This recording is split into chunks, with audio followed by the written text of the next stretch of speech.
Hi there, I'm Angela Brown and this is Ask a House Cleaner. This is a show where you get to ask a house cleaning question and I get to help you find an answer.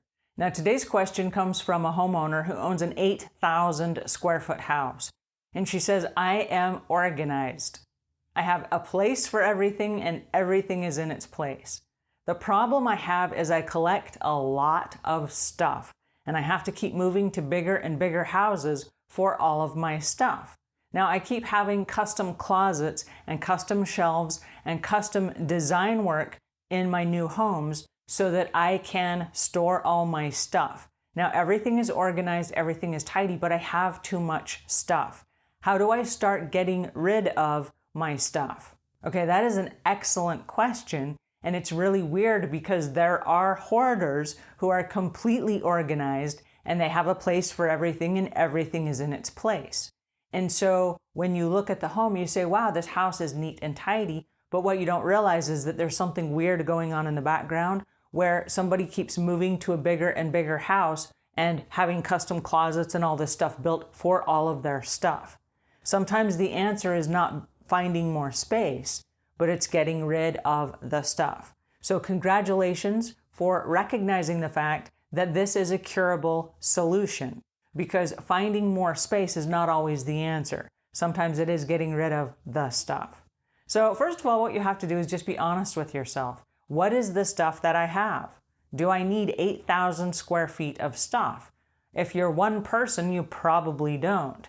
If you have 10 children, maybe you do.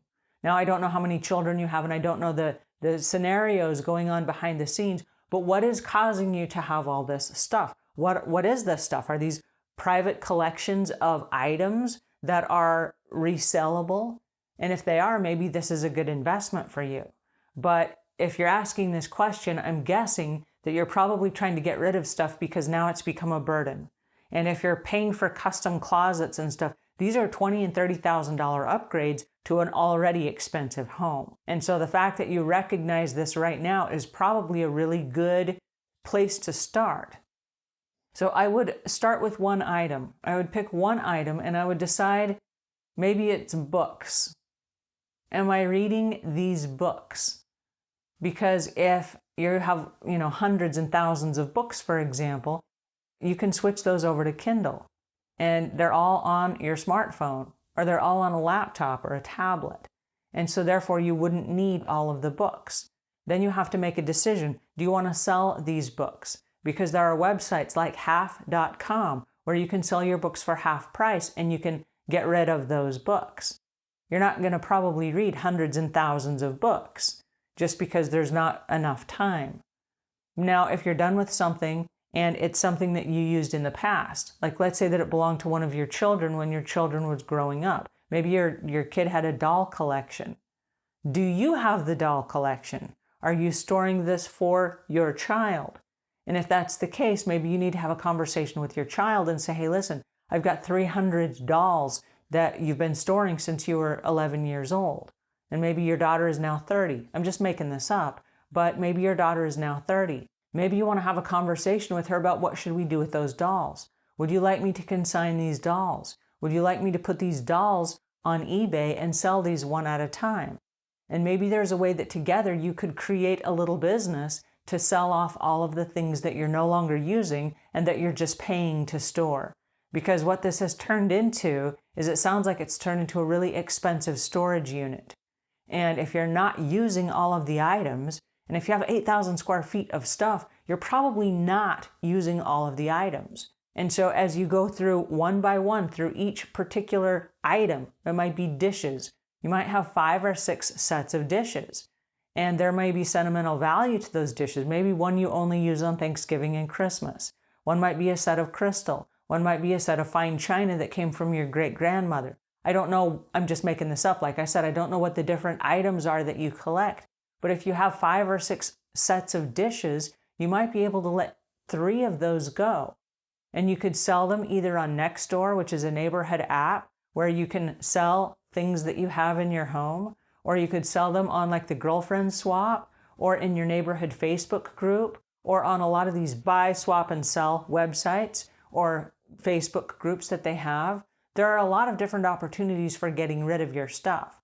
But what you have to decide first is pick one item and then make some kind of a plan to eliminate that item from your life. And along with that comes the rule that you're not going to replace any of those items. And then another thing that I might recommend is that you go speak with a therapist.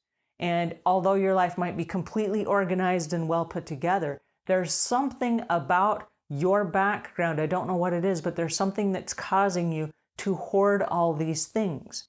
And then to find a place for them and try to protect them and trying to, it sounds like if you have an 8,000 square foot house and you keep moving to a bigger space, you're holding on to these things for dear life. You're trying to protect these things. I'm a big collector of books. And so when I moved to my house, I had a custom closet built for my books that was air conditioned and climate controlled. Because we know that if you store books, for example, out in the garage and it's 100 degrees during the summer plus humidity, all of those books will just evaporate pretty much. And I wanted to protect those books. But what is it you're trying to protect? Are you trying to hold on to something that was important to your parents? Are you trying to hold on to something that you never had and you've replaced it with items? What is going on? And I don't know the answer to that question, but a therapist might, even only in 1 or 2 sessions, they might be able to help you walk through some of those things that would release that bind so that you would be free about getting rid of and giving up some of your stuff. Because it sounds like you have a lovely home and it sounds like you enjoy the things that you have. But if you're asking the question, how do I get rid of this stuff? It sounds like you're ready to turn a corner and make a change. And so I highly applaud that effort, but I would recommend that you speak to someone, and I would recommend starting with just one item. And then as you go through your house, ask questions like this. Have I used this item in the last year? And if the answer is no, did I use it the year before that? And if the answer is no, get rid of it. You're not going to use it next year or the year after. Just get rid of it. If you have stuff in your house that's been there since 2008 and you haven't used them, say goodbye to them. You're done with them. You're already done with them. And if they belong to someone else, a child, a grandparent, a parent, somebody else that's living that you're storing those things for, you need to have a conversation with that person and you need to let that stuff move on. Say, hey, I'm just not in a position to keep your stuff anymore, and suggest that they rent a storage unit that is climate controlled. Alrighty, so that's it for today. And until I meet you again, leave the world a cleaner place than when you found it.